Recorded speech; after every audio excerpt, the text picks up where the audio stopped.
Di saat kita sumpek mikiri cicilan, maka kita membaca Al-Quran akan hilang kesumpekan kita. Amin Allahumma amin. Itu ada sebuah syair. Bila ingin melihat ikan di dalam kolam, bersihkan dulu kolamnya dari kotoran. Bila ingin hidupmu aman, damai dan tentram, bebaskan dulu hidupmu dari cicilan. Lanjut. Tahan dulu, jangan nyicil mulu.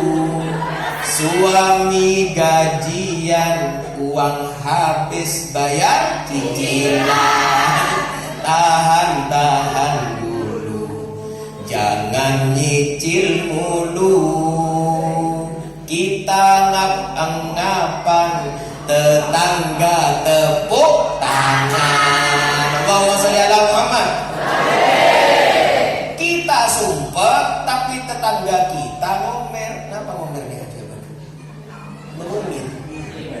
Ngece tetangga kita. Seperti itu para bapak, para ibu sekalian. Makanya Al-Quran, di saat kita membaca Al-Quran, maka keburukan-keburukan akan bisa kita tinggalkan. Daripada kita menggibah orang lain, daripada kita ngerasani orang lain, lebih baik kita membaca Al-Quran. Daripada kita menggibah orang lain, lebih baik kita membaca sholawat. Terkadang saat ini, para bapak, para ibu sekalian, kita hadir ke pengajian masih sempat rasa-rasa orang lain. Mungkin nama boten. Kadang kita hadir sholawatan masih sempat rasa-rasa orang lain. Maka dari itu, di saat kita bersolawat kepada baginda Nabi, di saat kita membaca Al-Quran, niatan kita harus tepat. Niatan kita itu harus benar-benar murni karena Allah Subhanahu wa ta'ala. Para bapak, para ibu sekalian, di saat kita membaca Al-Quran, di saat kita membaca sholawat, di saat kita niatan tidak tepat, di saat ditanyakan, para bapak, para ibu sekalian, nopo maksudnya panjenengan membaca Al-Quran? Anu Gus, biar hutang cepat lunas Gus. Nopo panjenengan kok baca sholawat? Anu cicilan biar cepat selesai. Nah itu biasanya hasilnya ada dua para bapak, para ibu sekalian. Apa hasilnya? Bisa-bisa suatu saat dia tidak membaca Al-Quran lagi. Saat ditanyakan, kenapa jenengan berhenti membaca Al-Quran? Karena saya sudah selesai lunas bayar cicilan. Kenapa panjenengan kok sekarang sudah jarang baca Al-Quran? Sekalipun saya baca Al-Quran, tetap tidak bisa lunas-lunas hutang saya. Maka dari itulah para bapak, para ibu sekalian, para ulama pernah mengandaikan untuk urusan-urusan akhirat, andai disamakan dengan barang-barang di dunia ini, sama halnya dengan lampu para bapak, para ibu sekalian, sama halnya dengan cahaya matahari. Urusan-urusan akhirat sama halnya dengan matahari, sama halnya dengan lampu. Urusan-urusan dunia itu sama halnya dengan bayang-bayang dari badan kita. Di saat kita mendekat ke sebuah cahaya, di saat kita mendekat ke cahaya lampu, di saat kita mendekat ke cahaya matahari, maka bayang-bayang kita, bayangan tubuh kita akan ikut mendekati kita juga. Tapi kalau kita balik para bapak, para ibu sekalian, kita hanya fokus mengejar urusan dunia, kita hanya fokus mengejar bayang-bayang kita, maka tidak akan ada ceritanya bayang-bayang dari tubuh kita dapatkan, malah dari cahaya kita semua akan semakin jauh. Nggih napa boten? Di saat kita itu serius mengejar urusan akhirat, urusan dunia akan ikut serta. Tapi di saat kita fokus mengejar urusan dunia, dari urusan-urusan akhirat kita akan semakin jauh para bapak, para ibu sekalian. Naudzubillah. Karena dari itulah kemudian kita dalam pelaksanaan khotmil Quran kemudian digabung juga dengan sholawat. Kenapa? Penyeimbang Al-Quran dan sholawat, sholawat dan Al-Quran. Kenapa bisa seperti itu? Karena para ulama di akhir zaman ini banyak yang menyampaikan. Di antaranya Al-Habib Umar bin Hafid, beliau menyampaikan bahwasanya cara yang paling mudah kita semua untuk bisa mendapatkan pintu-pintu keselamatan dan kebahagiaan di dunia sampai di akhirat untuk zaman akhir ini dengan kita banyak membaca sholat.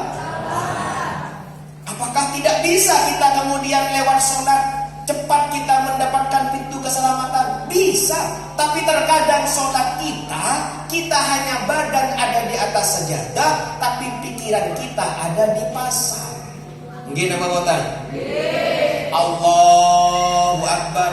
Kita sedang menjemur beras, padi.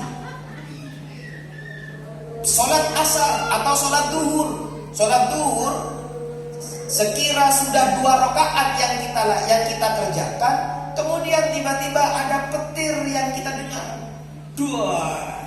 Sudah buyar pikiran kita. Ya Allah, ini saya sedang menjemur padi.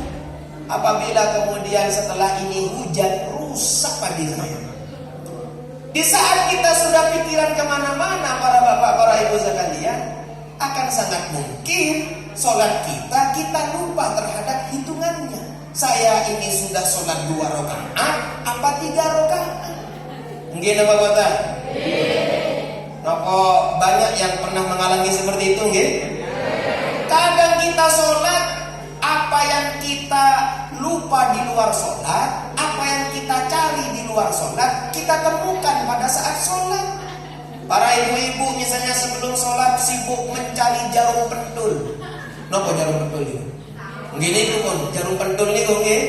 Disibuk mencari jarum pentul, bertanya kepada suaminya, Kang, Mas, mana jarum pentulku atau mana penitiku? Wah, gak ada ini, kok tanya sama saya kamu. Akhirnya tanya, cari, gak ketemu. Akhirnya dia sholat, Allahu Akbar, Bismillahirrahmanirrahim, Alhamdulillahirabbil alamin. Pikiran kita tetap di jarum pentul. Akhirnya bagaimana? Waladhdallin, amin. Ya Allah, jarum pentul ternyata ada di kamar mandi. Seperti itu yang banyak terjadi dalam diri kita. Nggih napa boten? Apakah bisa dengan kita berhaji kita akan mendapatkan keselamatan dunia akhirat? Sangat bisa para bapak, para ibu sekalian. Tapi terkadang haji, sholat ada yang gak diterima dengan Gusti Allah.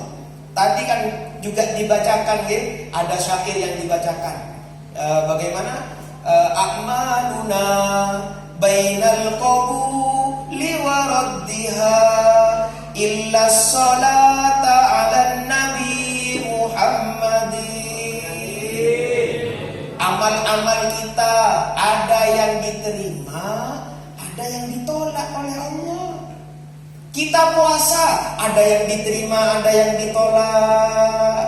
Bagaimana yang diterima? Puasa yang benar-benar puasa dari zahir dan batinnya. Betapa banyak dawuhnya Gusti Kanjeng Nabi, orang berpuasa dia hanya mendapatkan lapar dan dahaganya saja. Orang berpuasa dia hanya mendapatkan capeknya saja. Nopo contohnya Gus?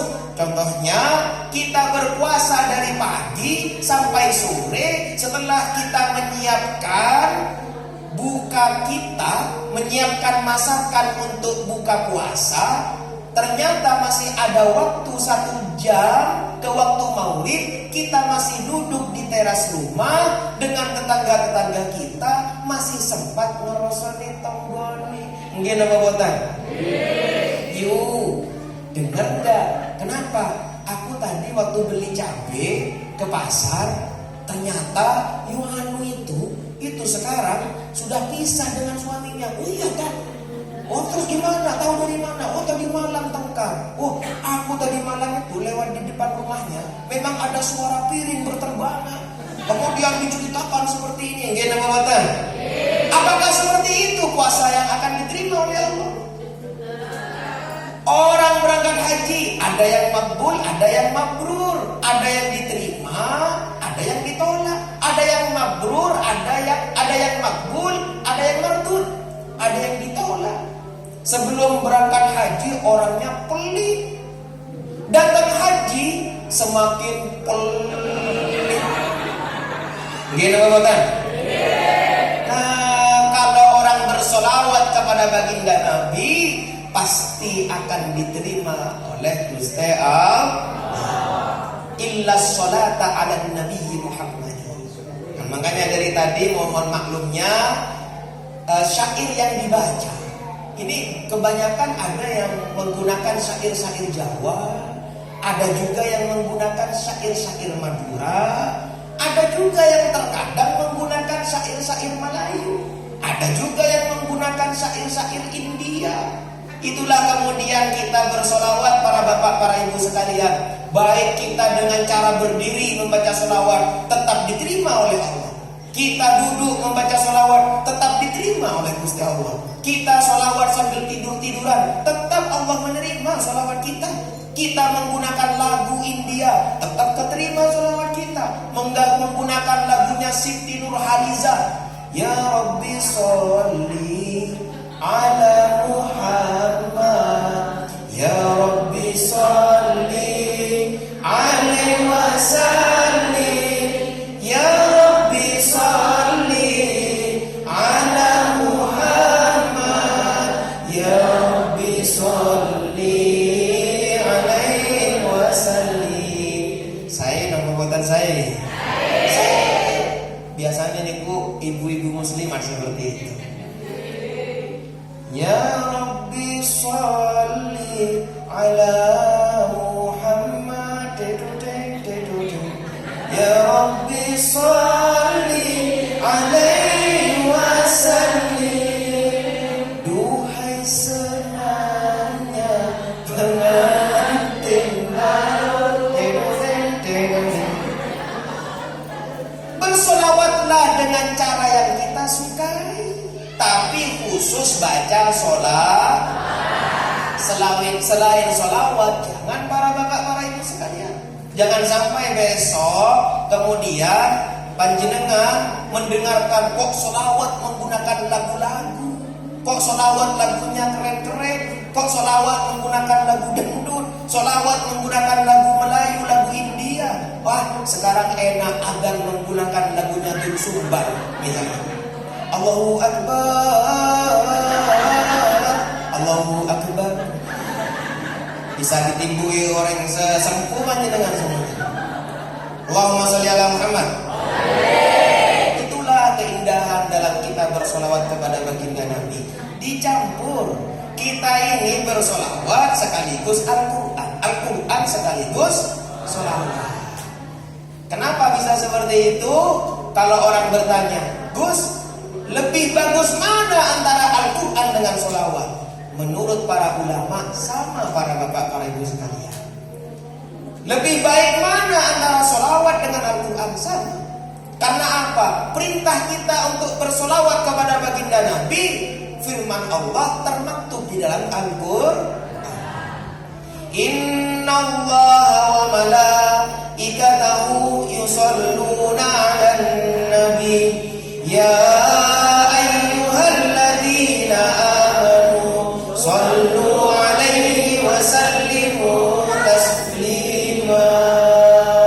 Kita diperintah oleh Allah, ya ayyuhalladzina amanu, hei orang-orang yang beriman, sallu 'alaihi wa sallimu taslima, bersolawatlah kalian semua kepada baginda Nabi dan ucapkanlah salam kepada baginda Nabi. Kalau orang kemudian mengatakan bahwasanya lebih utama solawat berarti ketimbang Al-Quran, tidak. Kenapa? Karena perintah solawat ada di dalam Al-Quran. Kita kemudian mengatakan berarti lebih utama Al-Quran daripada solawat, tidak juga. Kenapa? Karena kita bersolawat kepada baginda Nabi dan Al-Quran diturunkan kepada baginda Nabi. Andaikan tidak ada baginda Nabi, maka kemudian tidak mungkin ada yang namanya Al-Quran. Para bapak, para ibu sekalian, itulah kita kenapa kok kemudian mengadakan acara khatmil Quran bersama para hafidh-hafidhah? Niatan yang pertama, ini perlu kita sampaikan. Kita para bapak, para ibu sekalian, yang pertama adalah kita ingin untuk bersama-sama ngeladeni, melayani, ikut menjaga hafalan-hafalannya para hafidh-hafidhah.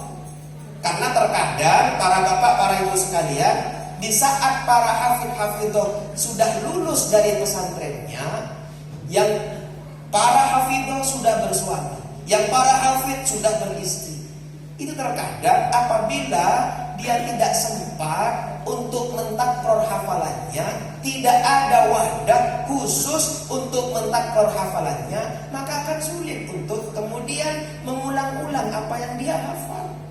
Maka kemudian kita bentuk wadah, yaitu khatmil Quran bersama para hafidh-hafidhah, kita sebar ke beberapa titik-titik. Mudah-mudahan di suatu saat kemudian di Kecamatan Sempu kita adakan lagi, kita selenggarakan lagi khatmil Quran bersama para hafidh-hafidhah. Mudah-mudahan titik cabang daripada pemausan Al-Quran ini akan lebih menyebar lagi di Kecamatan Sempu ini. Amin Allahumma. Jadi yang pertama, kita ikut bersama-sama menjaga hafalannya para hafidh wal hafidhah. Kalau yang masih santri, insya Allah masih terjaga. Yang masih ada di pesantren, insya Allah masih terjaga karena ada kegiatan takrornya. Tapi di saat sudah keluar dari pesantren, apalagi ditambah urusan susu anak, kemudian habis, ditambah urusan gas di dapur, kemudian ludes, ini tidak mungkin nuntut kita untuk memikirkan kapan kita akan mentakror. Maka kemudian kita wadahi dengan kegiatan ini. Mohon doanya kepada panjenengan semua, mudah-mudahan kegiatan ini akan terus hidup di Kabupaten Banyuwangi. Amin. Yang nomor 2, kita semua ingin para bapak, para ibu sekalian, kita memohon kepada Allah dengan kita membaca Al-Quran. Al-Quran yang dibacakan oleh para hafidh-hafidhah menjadi salah satu sebab Allah Subhanahu wa ta'ala menurunkan rahmat dan kasih sayangnya kepada tempat-tempat yang telah dibacakan Al-Quran secara khusus dan secara umum di Kabupaten Banyuwangi ini. Yang nomor 3, kita niatan adanya pelaksanaan khatmil Quran bersama hafidh-hafidhah ini untuk lebih memasyarakatkan pemahaman bahwasanya Al-Quran tidak hanya mudah dibaca, tapi Al-Quran juga mudah untuk dihafal. Seperti itu para bapak, para ibu sekalian. Mudah-mudahan barokahnya Al-Quran, anak dan keturunan kita juga dijadikan sebagai ahlul Quran. Mudah-mudahan banyak generasi-generasi penerus setelah kita semua yang berkumpul pada malam hari ini yang tetap mencintai, menjaga dan melestarikan Al-Quran. Amin Allahumma. Dan kemudian monggo kita membaca sholawat setelah ini, tapi dengan niatan yang tepat. Kita membaca sholawat para bapak, para ibu sekalian. Yang pertama, kita ingin bertambah mahabbah di hati kita. Kita ingin ditambahi pangestu di hati kita kepada Allah, kepada Rasulullah. Kenapa seperti itu? Utamanya saat ini, di bulan ini kita masuk bulan Maulid, nggih? Bulan Maulid ini bulannya kita untuk menambah pangestu di hati kita. Jangan sampai kemudian kita lebih semangat ikut dan hadir atau menonton karnaval daripada kita hadir mulutan. Amin Allahumma. Saat kita hadir ke karnaval, wah, Masya Allah, bagaimana? Wah, aksi berbagai macam sudah. Bapak-bapak, ibu-ibu hadir ke karnavalan seperti itu. Semua make up digunakan. Dan sekarang seperti itu, nggih. Saya lihat alhamdulillah ini tidak begitu. Kalau di daerah perkotaan para ibu sekalian, itu para bapak, para ibu sekalian, kalau saya hadir ke daerah perkotaan, itu orang yang datang ke karnavalan itu make upnya Masya Allah itu. Sekarang ini kan di pipi ini bagian ibu-ibu kadang itu lengkap cek-ceknya itu apa namanya, skincare seperti itu ya. Terus kemudian ini apa, seperti itu. Bulu alis. Bulu mata, nih, bulu mata. Terus giginya juga lengkap dengan pagar-pagarannya seperti itu. Saya kemudian menyangka ini wajah apa tembok ini. Para bapak, para ibu sekalian, maka dari itu kita monggo kita niat bersolawat, kita ingin ditingkatkan mahabbah di hati kita, pangestu kepada Allah, kepada Rasulullah. Yang nomor 2, kita semua ingin ditambah hati yang lembut, hati yang mudah menerima tuntunan, hati yang mudah dinasehati, hati yang kemudian haus akan ilmu, haus akan tuntunan dari Allah, dari Rasulullah. Yang nomor 3, niatan kita bersolawat kepada baginda Nabi. Kita hadir di Khatmul Quran. Kita ingin mendapatkan derajat sebagai manusia yang husnul khotimah di semua aspek kehidupan kita. Husnul khotimah perdagangannya, amin. Husnul khotimah dalam pertaniannya, amin. Husnul khotimah dalam aktivitasnya, amin. Utamanya kita husnul khotimah dalam ajal kita. Tidak akan tercabut nyawa kita kecuali kita mati dalam membawa iman dan Islam. Yang nomor 4, kita semua ingin dijauhkan dari segala macam musibah. Musibah zahir, musibah batin. Musibah zahir apa? Bencana atau lindu atau apapun itu udah. Kemudian penyakit yang berat yang sulit obatnya. Mudah-mudahan Kabupaten Banyuwangi diselamatkan oleh Allah Subhanahu wa taala. Tidak kembali lagi yang namanya corona. Karena tempo hari setelah corona datang, begitu minggat corona, Pak Leknya corona itu datang. Siapa? Namanya Om Ikron. Mudah-mudahan budenya gak ikut datang. Kalau budenya datang, Tante Ikrom, bahaya para bapak-bapak sekalian di sini. Allahumma sholli ala Muhammad. Kemudian musibah batin kita. Apa musibah batin? Penyakit di hati. Musibah batin ini adalah penyakit di hati kita. Musibah hati kita. Kita kurang yakin kepada Allah. Itu adalah musibah di hati kita. Kita kurang bersandar diri kita kepada Allah. Kemudian di hati kita ada rasa iri, dendam, dengki, ingin dihormat, ingin dipuji. Itu adalah musibah di hati kita. Apalagi kemudian hati kita kurang semangat dan kurang kepercayaan kepada Allah. Karena apa? Karena jangan sampai para bapak, para ibu sekalian, kita lebih mendewakan selain Allah. Terkadang kita seperti itu. Kita hanya butuh kepada Allah di saat kita sudah tidak kuat. Di saat kita hanya pusing saja, kadang kita lebih mendewakan bodrek daripada Allah. Misalnya kita sedang pusing, teman kita menyampaikan